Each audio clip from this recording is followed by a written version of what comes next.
Mr. Bill on the facts of life. You're looking at a firearm. There's 200 million of them in the United States. Of course, this is just a BB gun.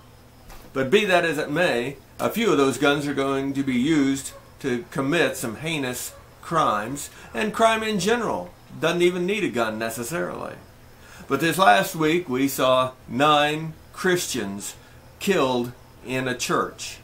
The lesson from that, very hard lesson, is that God Almighty is not going to save His people even in His own church. God allowed it to happen. And so that tells you that you're on your own, not only in a church, but about anywhere else. You are your first line defense.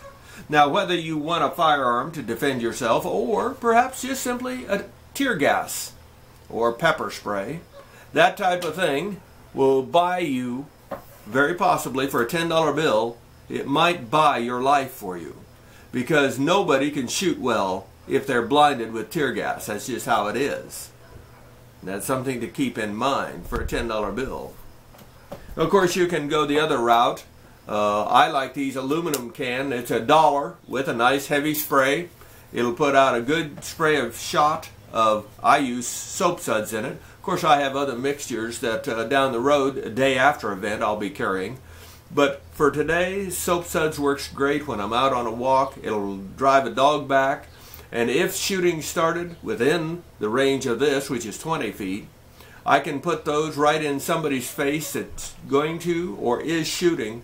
And that means he's automatically blind, or she is blind. You know how painful and how getting soap suds in your eyes is, and how impossible it is to get your vision back without water. There probably won't be water around that shooter, will there? No. And so that should easily give you 30 seconds to escape, or 30 seconds to make him wish he had never started said event. You bet. For $1. It's just, and they have all different sizes of these tubes, from pocket size on, whatever you want. Something to keep in mind.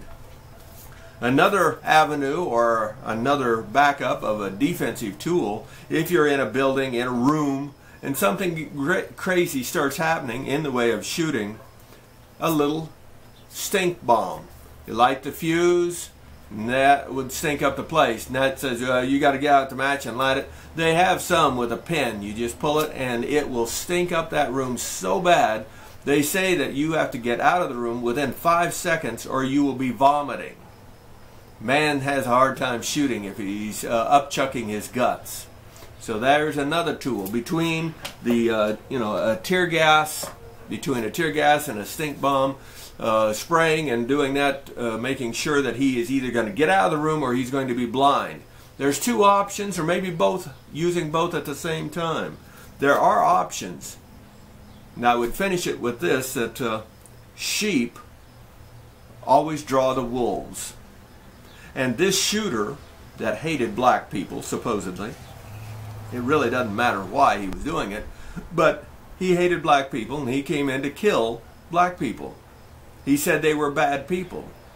Well, I personally would think that if you're talking about bad, you'd think about the Crips and the Bloods, a little bit more testy people than people in a church. But he didn't go after the Bloods and the Crips. Why? Because they'd fight back. He was looking for sheep.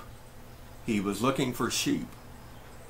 And so maybe, even though we, of the general public, are sheep, that does not mean we can't have a horn and be ready to fight for our lives. It's McCook's Mr. Bill. Sadly, I have to say that we need to step up, because God isn't going to be there for us, and the cops aren't going to be there for us. Rate this film.